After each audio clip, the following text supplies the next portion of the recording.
What's going on, guys? So a topic that I wanted to talk about today is the kind of difference in opinions on people investing in modern Pokemon product versus vintage Pokemon product. I saw a couple memes. I know Twice Baked Jake did some meme about vintage and modern, and it got me thinking. So I'm giving credit where it's due. It got me thinking. I thought this was a good topic to talk about because honestly, I'm no stranger to investing in modern Pokemon product as well as vintage Pokemon product. But I definitely have an opinion that I think is different from the majority of people in the hobby. And I wouldn't call myself a vintage purist by any means. I grew up in the 90s, but I didn't have any of this stuff when I was a kid. This is stuff that I have now because I just think it's really cool. I never had any of it as a kid. The only thing I had Pokemon-wise was a binder of Japanese cards, and that was pretty much it. It's not even something that still frustrates me to this day because I never found it. But that's the truth. So, that being said, I've also come back into the hobby and primarily gone for vintage stuff because I just think it's better. I don't have much of a reason on why vintage is better per se. There are plenty of reasons why modern is amazing, but I have some simple fundamentals to say about vintage. When I got back into collecting Pokemon stuff, I was looking primarily at the vintage stuff. I was looking at base set, unlimited packs. I was looking at base set. I was looking at fossil. I was looking at jungle. I was looking at rocket. Gym Heroes Gym Challenge came next. And then I started to trickle into the Neo sets, and I started looking into Gen 2 Pokemon, and then the EX sets, the E-Series sets, 2003 when Skyridge and Wizards of the Coast ended, and then it went into Pokemon all the way up to pretty much 2007, 2008. That was stuff that I was looking for, and that really evolved. At first, it was really truly just the first sets. I think that over time, people will always go back to the first sets. And the fundamentals behind this, before we get into modern and why modern is fantastic, but why I don't think it will ever surpass vintage in terms of prices. And I really don't think it should be surpassing vintage in terms of prices because, now we're getting into, calling vintage an antique and antiquities being of higher value than stuff that's just processed by the hundreds, thousands, millions of cards being processed by Pokemon Company today. That wasn't happening.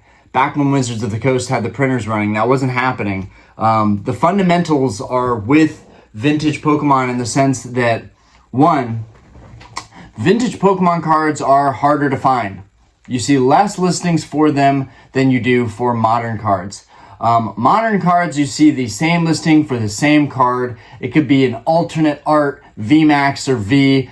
For instance, I've been looking at the Espeon from Evolving Skies. It's one of the Evolving Skies alternate arts that I don't have, that I want. There are many alternate arts that I still don't have, but I just don't see a reason to cross all of those off my list.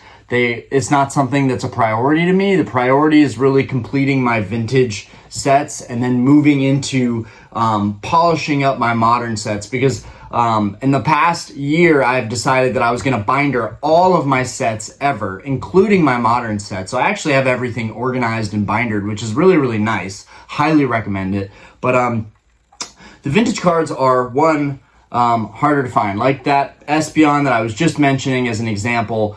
You see an Espeon V alt art pop up every single day. You see those auctions pop up every single day. Two, those cards are out of print 20 years, right? They have been gone 20 years, and more people are going to maybe find them in their attics, but they're probably not going to be in the best conditions. I don't think that people are just going to keep grading cards from Skyridge or Expedition or Rocket First Edition or Neo Destiny First Edition. Those kind of sets, like even the unlimited sets, let's just drop First Edition here. Even the unlimited sets, there are only going to be so many more of those that get submitted to PSA for grading. And people are like, but look at the PSA submission numbers. They're crazy. Those submission numbers I don't think are accurate. People resubmit cards all the time. They crack slabs all the time. They put these cards in their binder all the time. And then the next person buys that binder and then they resubmit those cards. So PSA graded numbers really are not an accurate indicator of how many of these cards have been graded. I think the cards that have very low population reports, that are very rare cards, I think those cards are a little bit more accurate. But also there's the side of things, there's the side of that argument that is, if a card has a low population, that's because nobody wants to submit that card. Most valuable cards are going to have a higher PSA submission number, pop report. But one, they're harder to find. Two, they're just much older. And three, unless those cards start falling apart, like, for those of you that don't know, I was a big sneaker head before I got into, well, I was into cards and then I got into sneakers in high school. But there's some sneakers down below here, the remnants of what was my old sneaker collection before I sold it and bought my first car going into college. But I was a sneakerhead. So some of my most valuable sneakers that I have today, some of the ones that I kept, they are crumbling. They are falling apart. The soles of those shoes are so old. And you can do a sole swap, but not to get off topic.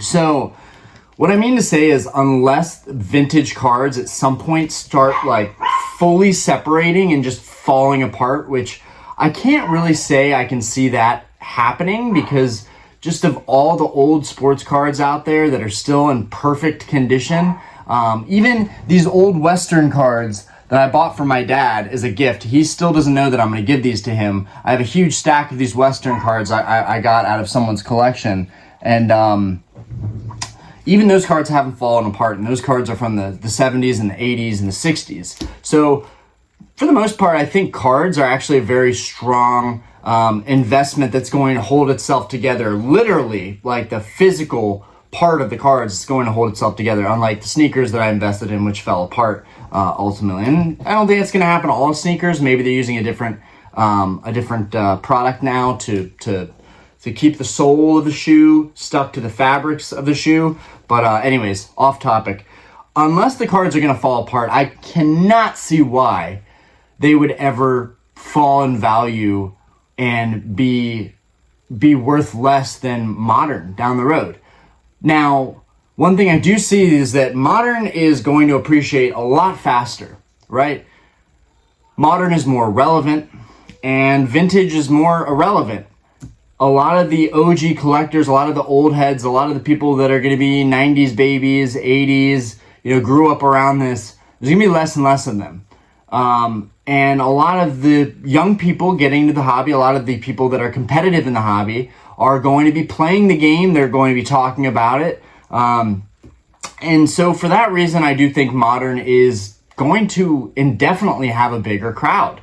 It's going to be more popular. It's going to be more relevant. And again, with the playability of it, you can play with the modern cards. We even have these online code cards that we get and these, in our modern card packs. But my point is, Pokemon still is now it is a franchise that is now so well known and so popularized and so socially normalized. I mean, the past couple of years, we've got so many more people coming into the YouTube space that are doing Pokemon-based channels, myself included. And I think that's, in part because people influence the hobby so heavily. And, some people are like, oh, Logan Paul destroyed the hobby.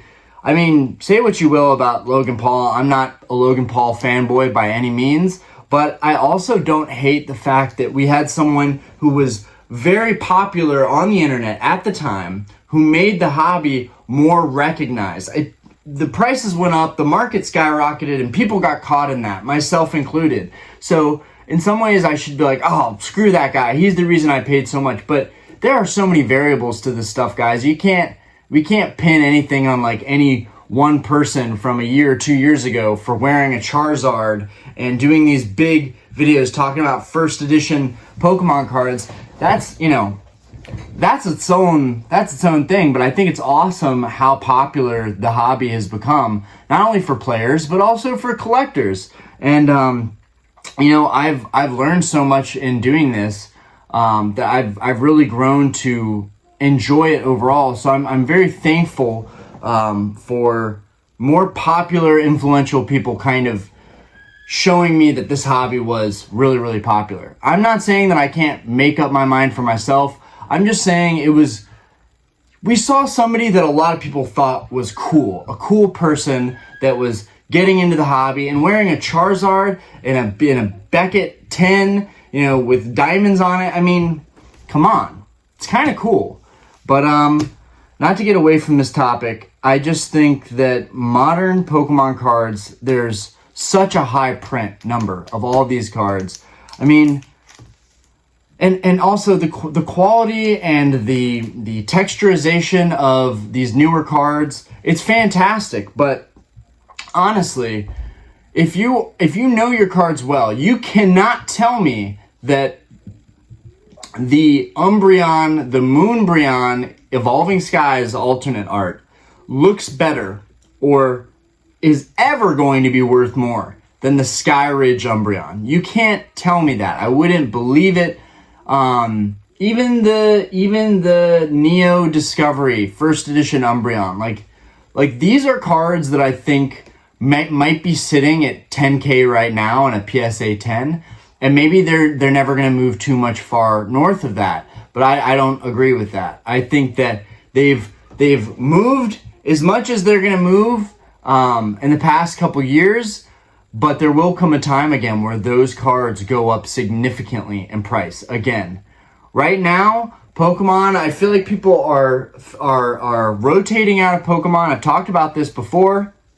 I myself am slowing down on buying stuff. I'm still going to be buying cases of Modern, which is exactly why I was saying I don't think I'm biased on this subject, because I have 4.5 cases of Scarlet Violet sitting in my closet right now. Like, I clearly wanted to invest in Modern regardless of what people are going to think of it. Paldea Evolved, I think, is going to be the same thing. I think it's going to be slept on, kind of like Scarlet Violet base. And down the road, it's going to be a really valuable set just because people are growing up around this time. They're saying, oh, I didn't buy it because, Pokemon kind of, it wasn't on the radar. Like, I feel like right now, Pokemon is not on the radar anymore for a lot of people. For the OGs and the collectors that are diehards, they're going to keep on collecting. It doesn't matter. I myself am slowing down. I'm saving up wealth.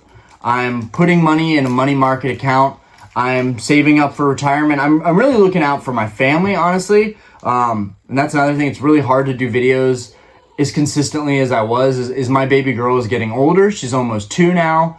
She's more active. We're going to the park. We're playing. We're going to Discovery Place. And then I'm running the bar 24/7. So I don't have the same time that I used to do videos as often as I did. But I'm still going to try and do videos whenever I get a chance to, whenever I have time to, especially on topics that I really want. Like, I love talking about stuff that I'm really passionate about. And that doesn't just go for Pokemon, but that goes for the topics inside of Pokemon. And Modern versus Vintage has been beaten to a pulp, right? Like, you don't need me to tell you the differences between Modern and Vintage. And most of you already know that, but for anybody coming into the hobby, I would definitely urge you to, for the majority of collectors right now, I think more and more people are into Modern. More and more people, in my opinion, are selling off their Vintage. They're cashing out. They're getting that money ready, and they're investing into Modern. They're investing into the Modern alternate arts. They're investing into buying sealed product and sitting on it because there's going to be more growth there. I think it's kind of like a good analogy is like an index fund with the stock market is Vintage Pokemon, and more popular cards, right? If you buy a Jungle Vileplume, that is not going to appreciate the way that a base unlimited Charizard is going to appreciate, right? But I think that the Vintage is more of an index fund, and Modern Pokemon is more of a high growth, high risk asset. People are like, how is it risky?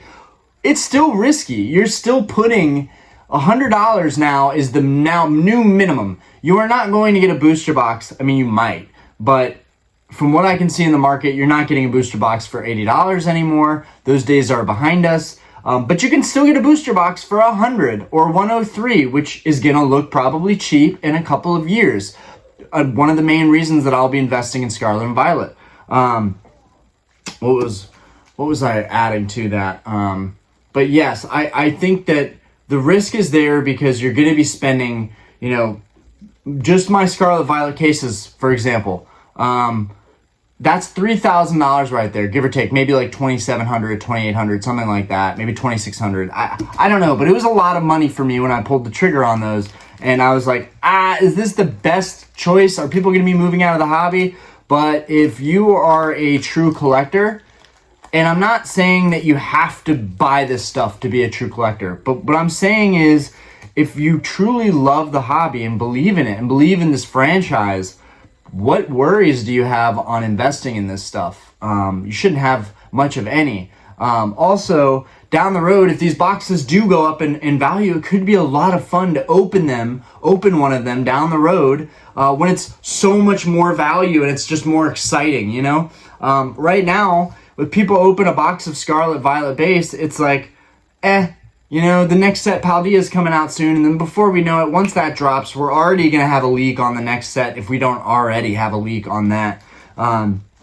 So I feel like it leaves less excitement. So for me, I'm going to be investing, but I'm not going to be opening up product as much because I think my money could be used in better ways. And that's my whole point about modern potentially being risky, right? Vintage, if you buy a popular high-grade vintage card, when you go to sell that card, you are likely going to get your money back. Now, I learned recently in my failed auction of a Alakazam first edition, that is the last auction that I ran about a week ago. I haven't done any auctions for about a week or a week and a half, but that's the last one I did. The buyer had no feedback, and in my descriptions I say that I will cancel if there's no feedback whatsoever. But I was shocked. That auction went for $200 or like $190, something like that. And that was a first edition Alakazam. So that was an outlier and exactly what I'm talking about. But that was also a PSA 4. That was when I was just starting to collect first edition cards. And I didn't care as much about the grade. I really wanted the cards, and that was good value for the card. But now I'm learning that vintage, the best way to invest in vintage is to buy a high grade card, a popular card, but it should be in a higher grade. I think 8, 9, 10, maybe even 7 or 6.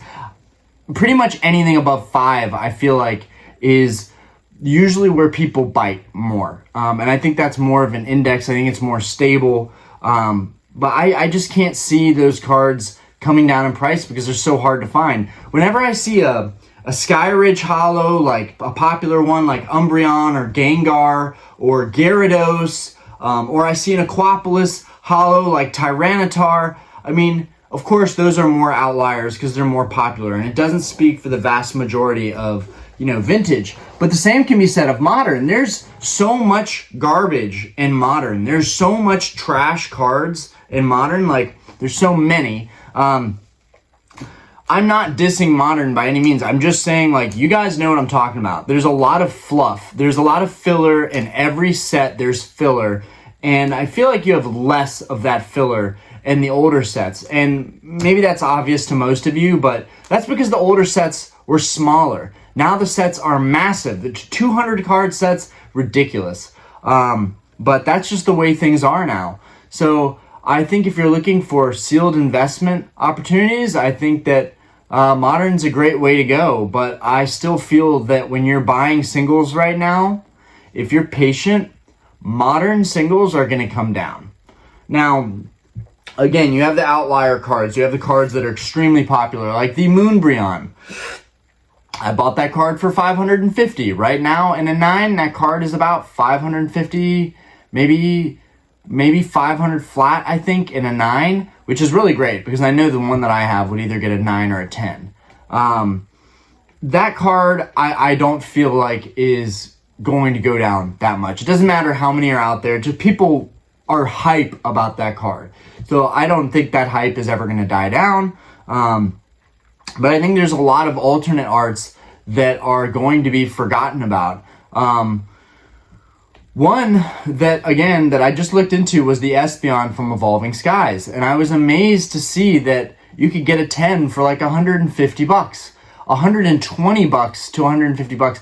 I think there was even somebody who got a PSA 10 for $90. At some point in the past month, there was someone, or maybe even a couple of people that, because I know in the last week there was a sold one for $90 for a PSA 10 Espeon V Alt Art from Evolving Skies, and that was shocking to me. Guys, Espeon is a really cool Pokemon. Espeon is that card, you know, I wish I was better at editing. I would just pop up that card on the screen right now, and I don't have one to show you guys, but Espeon is the EV evolution that is the psychic type. I really do regard Espeon as kind of an Umbreon equal. I think they're both really, really cool, and I'm not sure why the Espeon always goes for a good bit less than the Umbreon. I think Espeon is so cool, and I think that artwork for that Evolving Skies card is really amazing. So the Alt Art Espeon V from Evolving Skies is a library, and it's got all these books floating. Espeon is using its psychic powers. I just thought that card was amazing looking. And to see that there was a 10 that sold for $90, it just didn't make me feel great. You know, if I bought a lot of those cards in the hype of, you know, the last year or two, I probably would have way overpaid. And I think a lot of people did. And I think they're not going to really break even on those cards for another year or so. But I think the market's cooling right now. And I think even if vintage is stagnant, even if vintage is a little bit stagnant, I think it's better than having the high risk of modern. I'm probably going to buy a lot of modern alt arts regardless here shortly. Right now, I'm just focusing on saving my money, having it in an account that gives me 4.15% every month, no matter what. That's just a safe play right now. You know, I believe we are in a risk-off environment, so, and that's the advice that I've been given by a lot of people that are in the hobby, both, you know, YouTubers and just fellow subscribers alike. It seems like a lot of people are pivoting into risk-off, and they're saving their money. They're preparing, you know, for whatever tosses and turns the economy has. It's a weird time. I feel like I'm just playing it safe. And ultimately, you know, now that I'm in a better place financially, I just have zero stress. Like, I don't feel like I have to make videos. I don't feel like I have to earn any kind of revenue. I don't feel like I have to have a following. I just feel like now I'm truly freed to make whatever content I feel like making, whenever I feel like making it. Because that was the goal the entire time. But when you're digging yourself into debt, buying vintage and modern cards like I was the past couple years, it gets crazy, and you know, you feel like you have to keep up with the hobby. And maybe now I feel like I finally am up to date on everything. I really like my collection. I have everything that I could have wanted for the most part. There are cards that I still want, but for now, I'm just kind of watching the market, and I'm being patient. And I would urge everybody that follows me, that watches this channel, if you are watching to the end, I would urge you guys to also just be super patient. Be cautious and be super patient, because every dime you save, every dollar you spend, it's you know, that's your time. You know, you've earned that. You've worked hard for that. That's your blood, your sweat. Like, I'm just saying, like, Pokemon is a fantastic hobby to be invested in if you can afford it. I think that it is a luxury, and that's not an opinion that I've had until really recently. You know, I've realized that I didn't have to go all in. Now, I don't regret anything. I went super hard into Pokemon, and I don't regret anything. I love my collection, and I know that just off the auctions that I've done so far, I could at the very, very least get 75% of my money back. Oh, but you're an idiot if you only get 75% of your money back, people might say. But honestly, if you put $100,000 into Pokemon, and you have a lot of fun, and you make a lot of friends, you make good content, and you know, now if I hadn't started that, if I didn't start collecting, I wouldn't have started making content, which wouldn't have made revenue, which wouldn't have become a channel. I mean, it's a small channel, but you guys have no idea. This channel is wild to have gotten to this point over the last year and some change. Like, I'm very, very happy. We're going to be at 2,000 subscribers very soon. I do need to make more content, and I'm very aware of that. But like, I'm just telling you guys, regardless, it's been a fun, wild ride, and I don't regret anything. I need to see the market rise again to like new highs, to like a new prime, before I consider auctioning off and selling another, trimming another layer of my collection. I don't need the money. I make good money. Our bar is starting to do very well. For those of you that don't know, that are new to the channel, my family and I run a bar here in Charlotte, North Carolina, and it's doing very well lately. Although my hours are getting crazier, and we opened an additional day. Now we are open 7 days a week, which is crazy. There's not even a day for us to like rest and clean up the place. It's just constantly running. It's just wild. And I'm really proud of myself for that. And I think I'm kind of evolving as a collector, and I think a lot of people do around this age. I'm going to be 29. I'm 28 now. Hey, babe. I'm 28, right? What? I'm 28, right? What? I'm 28, right? Yes. Yeah. And guys, I don't even know my own age. So I'm 28. I'm going to be 29. And when I'm 30, I want to have a lot of money saved up. I want to be in a really good financial position. And I want to be able to pass down knowledge that's applicable to other people. I don't want to say I don't want people to make the same mistakes as me buying a bunch of Pokemon product, because this could be extremely lucrative down the road. It could be. It's still a speculative gamble, which is why I'm telling people, why don't you wait a couple years and see how Pokemon changes, see how Modern changes, see how it goes up and down. I think a lot of people are pumping Modern really hard. I think people are investing heavily into Modern and then pumping it really hard. And I get it. You're buying a lot of a product. You want it to appreciate. It'd be terrifying to buy a stack of Modern alternate arts, and then like, boom, next year all those alt arts are going for like $40, $50 and a 9 or a 10, and they're really nice alt arts, when the year before they were going for 100, 120. I don't want that to happen to people. This is definitely a video where I'm looking out for other people and want them to make the right moves. As far as vintage goes, I think the time is now. I think it's just going to slowly inch up a little bit more. It'll probably be a flat line for the most part, but either way, even if vintage falls a little bit, it'll be a blessing, because I still want to collect every single first set vintage booster box.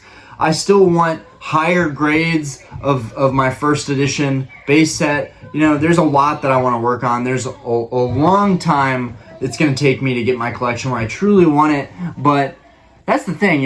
We have time. Pokemon is not going anywhere. Anyways, guys, this was way too long of a video. I meant for it to be shorter. But let me know on your thoughts, this whole argument of, Modern versus vintage. I know there's a lot of crazy stuff going on in the hobby. I know there's people robbing card stores. I see what's on my YouTube feed. I would like to talk about topics that I want to talk about.